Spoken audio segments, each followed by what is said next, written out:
Nah, nanti apa yang Bapak dan Ibu di sini pelajari, ya, yang pertama adalah proses pembuatan bibitnya, ya, proses pembuatan bibit secara generatif di sini tadi, ya.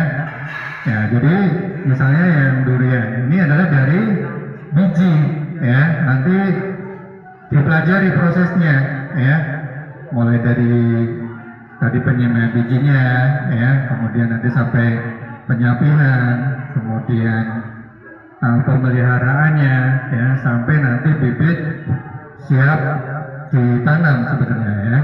Tapi konteksnya nanti Bapak dan Ibu adalah dari bibit generatif ini nanti diperbanyak lagi dengan secara vegetatif, ya. Tadi penekanannya adalah kebutuhan kita untuk perbanyakan vegetatif secara grafting, ya, dan okulasi, ya, menyambung dan menempel, ya. Nanti bisa dipelajari bibit seperti apa yang bisa kita gunakan, ya, untuk batang bawah, ya, atau namanya rootstock tadi, ya, dipelajari rootstock, ya. Nah, jadi yang digunakan sebagai batang bawah atau rootstock untuk perbanyakan secara vegetatif, ya, itu Bapak dan Ibu. Nah, nanti fokus saja ke jenis-jenis yang buah-buahan, ya. Kalau yang kayu-kayuan kan sementara kita abaikan dulu, ya. Nanti fokus yang dipelajari adalah untuk pembibitan, ya, bibit yang dari yang jenisnya buah-buahan, ya, proses perbanyakan secara generatifnya, kemudian sampai nanti kita gunakan untuk perbanyakan secara vegetatif, ya. Perkenalkan, nama saya Nita Luxintia Sandi. Di sini saya sebagai asisten germinasi host area dan aklimatisasi. Di sini juga ada beberapa aspek seperti rumah produksi, ada Pak Dodi,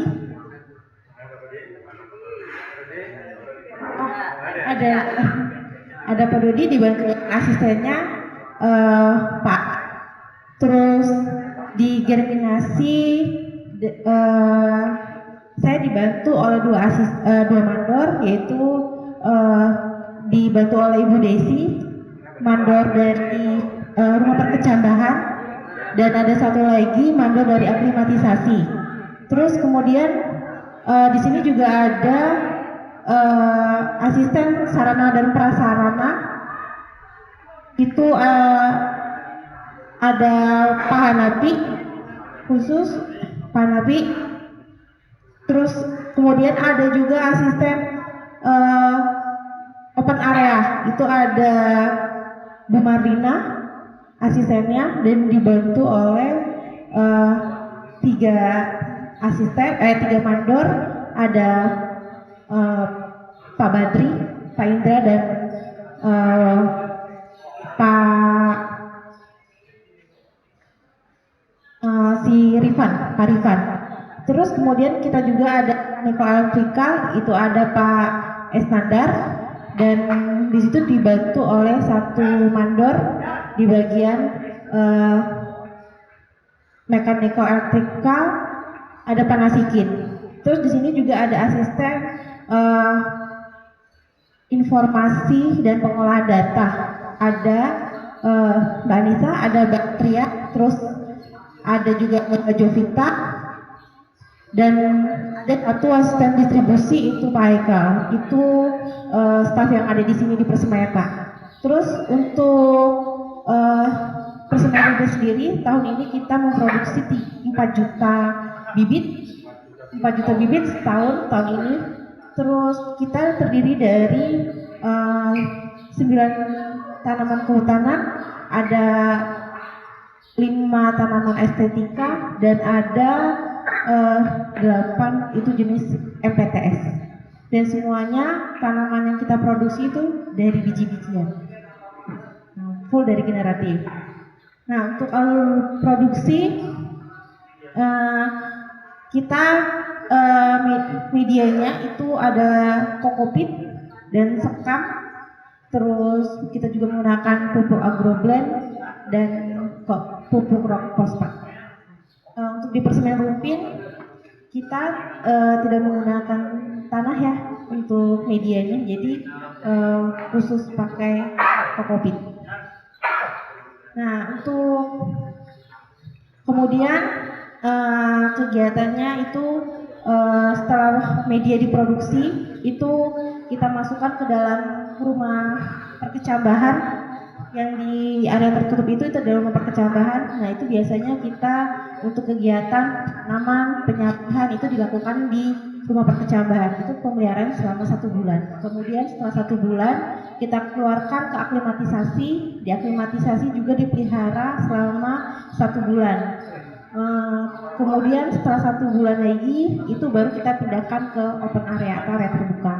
Nah, untuk pemeliharaan area terbuka itu bisa usia 3-4 bulan di area terbuka. Baru kita distribusikan ke masyarakat. Untuk bibit yang siap didistribusikan itu sudah ada kriterianya masing-masing. Minimal paling nggak tanamannya sudah kompak, kuat, dan sehat, itu baru kita distribusikan ke masyarakat. Untuk pendistribusian semuanya gratis. Kemudian untuk bibit semua masyarakat bisa ambil ya, kelompok tani, terus masyarakat sekitar, atau kecuali itu adalah pihak swasta yang sudah ada komitmen dengan pemerintah tidak boleh mengambil bibit gratis. Dan kita juga menyuplai bibit HL untuk tahun ini sudah mencukupi. Sebelum tanya jawab, kita berikan kesempatan ya Pak Susanto. Ini apa namanya, kita di Persenan Rubin, ya, pengelolanya sebenarnya berbeda kita ya, ini Mbak Anita di sini, asisten manajernya. Silakan Pak Susanto.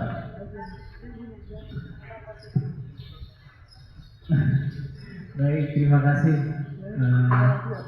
atas sambutannya. Terus kita diterima di tempat ini. Ini sedikit perkenalan kalian, teman-teman dari Sanggau. Sanggau itu Provinsi Kalimantan Barat. 4 jam kurang lebih dari Pontianak. Tapi ini bervariatif, ada yang 4 jam, ada yang 5 jam, ada yang 9 jam ya. Yang jauh dari Pontianak. Mereka ini, dari teman-teman kita ini merupakan pemegang izin perhutanan sosial dan pendamping yang pemegang izin perhutanan sosial. Kebetulan di lokasi kabupaten Sanggau itu diberikan alokasi yang dari kegiatan forest dari hibah lokasi. Salah satu tujuan kita ke sini, teman-teman ini sedang berusaha untuk mengembangkan tanaman ditambah hujan yang menjadi komoditas unggulan di Kabupaten Sanggau. Tapi tidak menutup kemungkinan teman-teman juga bisa melihat di sini. Jadi tadi disampaikan oleh Mbak Anita tadi, di sini ada beberapa jenis tanaman. Ada yang tanaman butanan, kemudian juga ada tanaman estetika dan tanaman yang cukup spesies ya, PTS. Nah, itu teman-teman mungkin bisa belajar nanti mana yang tanaman butanan, mana yang tanaman estetika, mana yang tanaman PTS. Tapi memang di sini tadi dijelaskan memang perkembangbiakannya hampir seluruhnya secara generatif sudah diuji. Tapi mungkin ini bisa jadi pelajaran. Jadi Bapak Ibu bisa memilih kira-kira bibit yang mana yang bagus untuk dijadikan sebagai tanaman ini ya, atau bibit bawahnya ya, batang bawahnya sebelum disambung pada operasi. Kemudian saya cerita sedikit, saya kembali ke sini sama lagi, flashback lagi karena saya dari perbenihan. Mulai dari 2001 saya di perbenihan.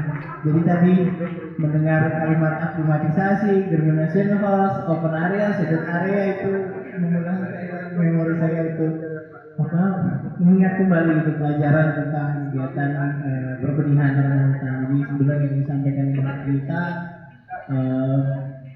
kalau mau dapat bibit yang bagus itu diolah juga dengan cara yang baik. Nah, kalau di sini kita lihat memangnya bibit yang ada itu disemaikan dulu di germination house, kemudian nanti diaklimatisasi, kemudian baru ditaruh di open area, sebelum di shaded area, baru nanti siap disebarkan. Jadi nggak bisa kita cabut, misalnya ya, dari cabutan ditaruh di persemaian langsung ditanam gitu, nggak bisa, nggak prosesnya nggak seperti itu ya. Itu mereka perlu diakomodasi dulu gitu. Nah ini kesempatan Bapak Ibu sekalian untuk belajar ini. Kalau kita lihat peralatannya canggih-canggih nih ya. Saya dulu pernah bangun dua di kebetulan kantor saya dipercaya waktu itu menjadi panitia pengadanya itu membangun 2 unit di Kalimantan Selatan, ada di Kota Baru dan ada di Kabupaten Aceh. Ya kurang lebih seperti ini, tapi ini sangat besar sekali. Saya dulu pernah kami cukup kecil. Jadi kalau ke ini saya juga kaget luar sekali. Ini kurang lebih yang diketahui ya. Tanggal sama hektar. Iya, tadi targetnya 4 juta gitu. So, kalau 4 juta ditanam itu ketutup bagi sanggau ya. 4 juta bibit ya ditanam. Ya, jadi Bapak Ibu sekalian, ini kesempatan momen yang baik, silahkan digali informasi sebanyak-banyaknya terkait persemaian. Nah, mudah-mudahan tahun depan ini kita bisa juga membuat di wilayah KPS Bapak Ibu sekalian, ya. Dan bisa diimplementasikan. Sayang sekali soalnya, karena kalau kita lihat di program rumah itu, nanti bibit yang Bapak buat itu juga bisa kita beli. Jadi sayang daripada Bapak Ibu beli di luar, kemudian Bapak Ibu usahakan untuk dibuat, kemudian nanti bisa dibeli sendiri. Itu sudah membuatnya kita sendiri, kemudian dibelinya oleh kita sendiri, ditanami di tempat kita sendiri. Jadi ini akan semakin meningkatkan nilai ekonomi dari KPS yang Bapak Ibu. Iya gitu ya. Nah, jadi tolong dipelajari sebaik-baiknya sehingga nanti kedepannya ini akan bermanfaat bagi Bapak Ibu. Dan mudah-mudahan Sanggau menjadi misalnya pusat komunitas durian vegetatif gitu. Dari yang Bapak Ibu lakukan mulai dari saat ini sampai dengan nanti selesai kita. Itu sedikit pengalaman. Terima kasih. Yang berada di sini enak sekali dengan kami jauh dari Kalimantan, dari sudah disebutkan ada 6 jam untuk kota, belum lagi ke sini. Kami juga di beberapa kelompok. Kiranya nanti kita dapat pelatihan. Tadi sudah didengar juga dalam bibit batang bawah. Itu juga kami bisa mendapatkan gratis gitu, jauh-jauh gitu. Ya. Nah, selain dari durian atau dari tanaman lain yang ada di sini, karena mungkin juga ada kawan-kawan istilahnya memperbanyak kekayaan di lokasi masing-masing. Itu saja Bu, terima kasih. Assalamualaikum warahmatullahi Di ini untuk perorangan itu menggunakan KTP, fotokopi KTP maksimal 25 batang. Nah untuk anggota sendiri. Nah untuk kelompok itu bisa mengajukan proposal berapapun yang diminta dan disesuaikan dengan luas lahan yang dimiliki. Gitu. Saya pun kenapa harus generatif nggak pakai vegetatif ini nggak diterapkan. Kemudian saya lihat ada di program kenapa ada yang isu kultur itu maksudnya apa ya.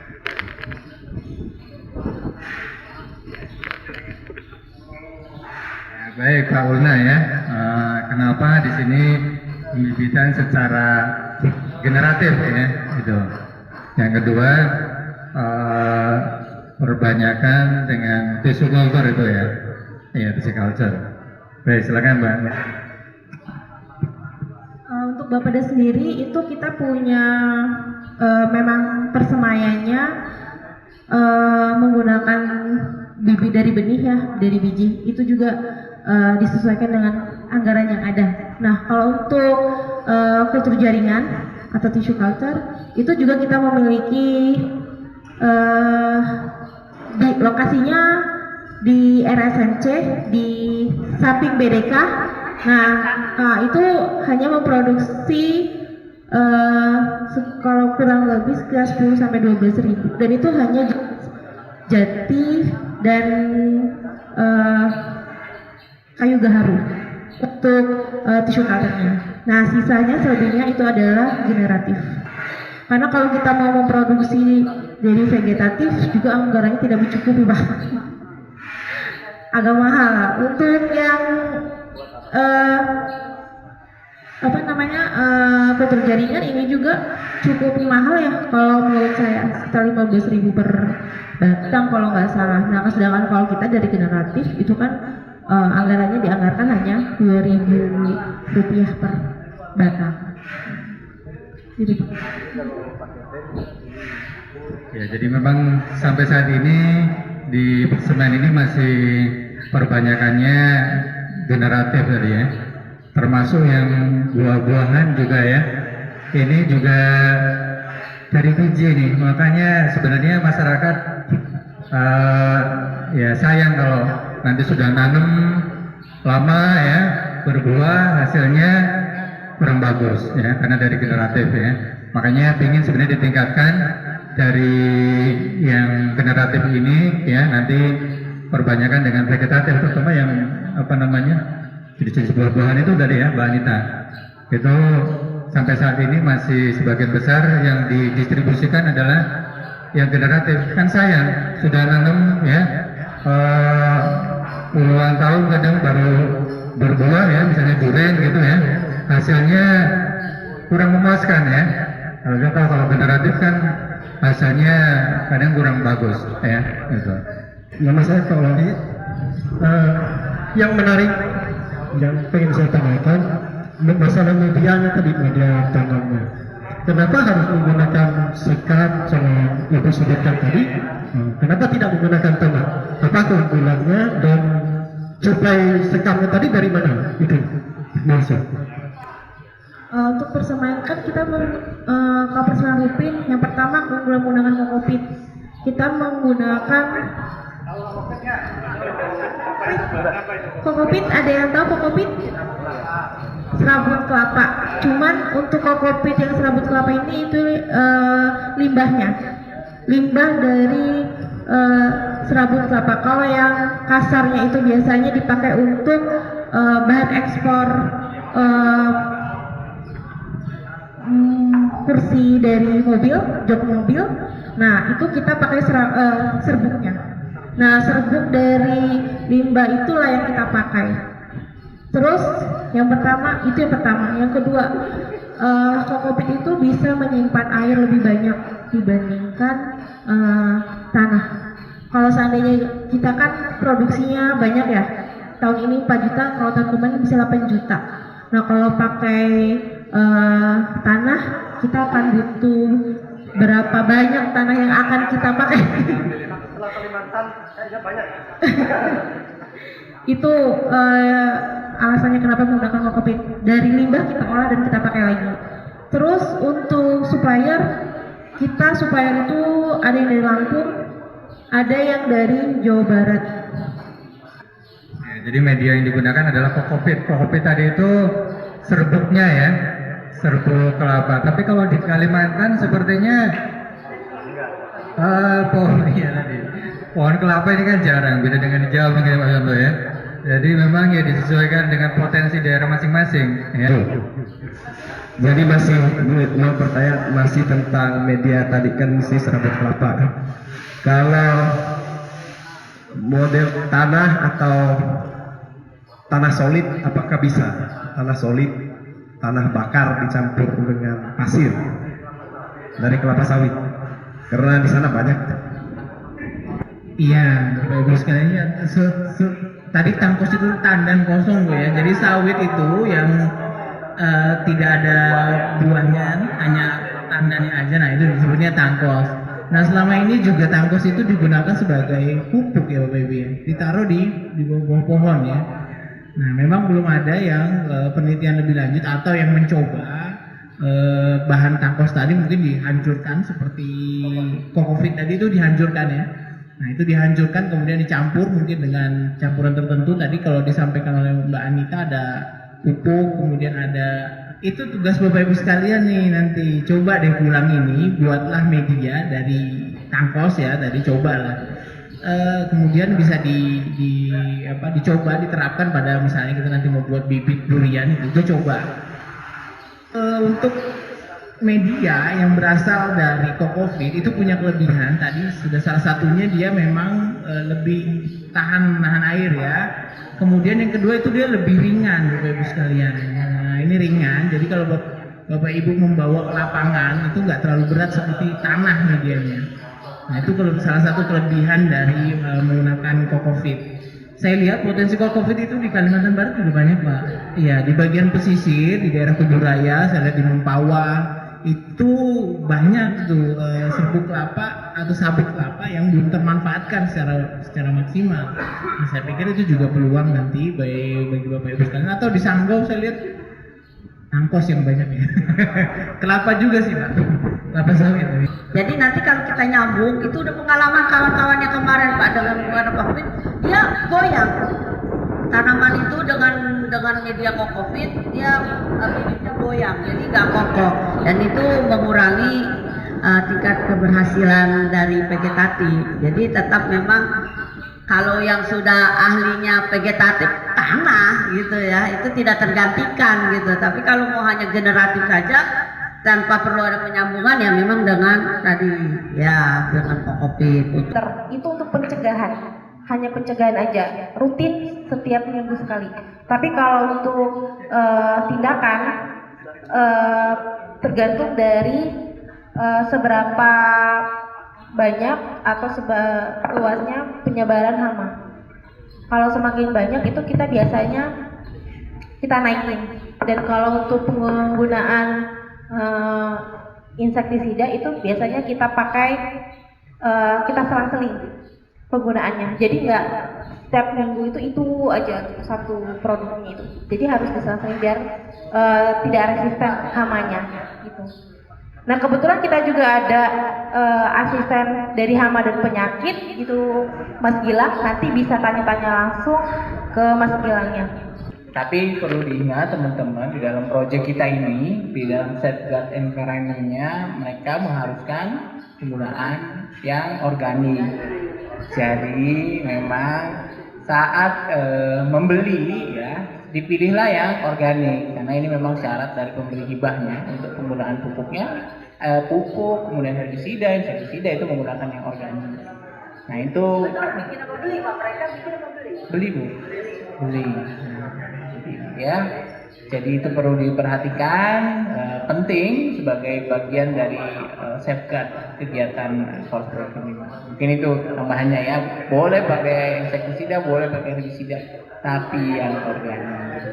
Nah, mungkin kita coba tanya nanti kalau dari Semen Ruben apakah pernah gitu ya menggunakan produk yang organik ya dalam pemeliharaan tanaman. Kemudian ini saya sedikit juga saya mau nanya juga nih. Mungkin ada tips and trick. Ini untuk jenis durian ini kan rontoknya tuh cepat ya, dia nggak stresnya, dia nggak bisa tahan stres gitu. Begitu pengiriman nggak jauh dia pasti rontok gitu, cepet daunnya kebiasaan ya. Nah ini mungkin saya tanya nih karena sebagian besar ini sudah beli durian ini. Takutnya atau kita tanya tips and triknya bagaimana bisa mempertahankan atau mempercepat dia agar daunnya tumbuh kembali dan siap untuk ditanam di lapangan. Mungkin begitu. Terima kasih. Tahu saya untuk durian itu di sini tidak ada yang rontok. Tidak ada yang rontok. Kirimnya dari mana sih? Dari Pontianak.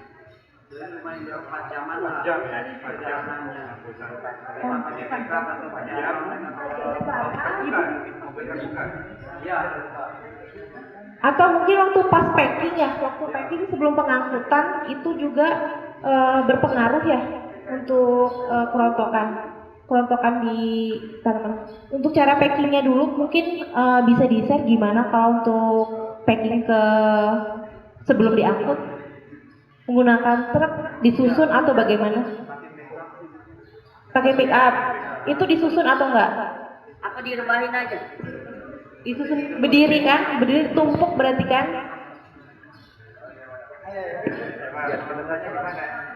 Ya.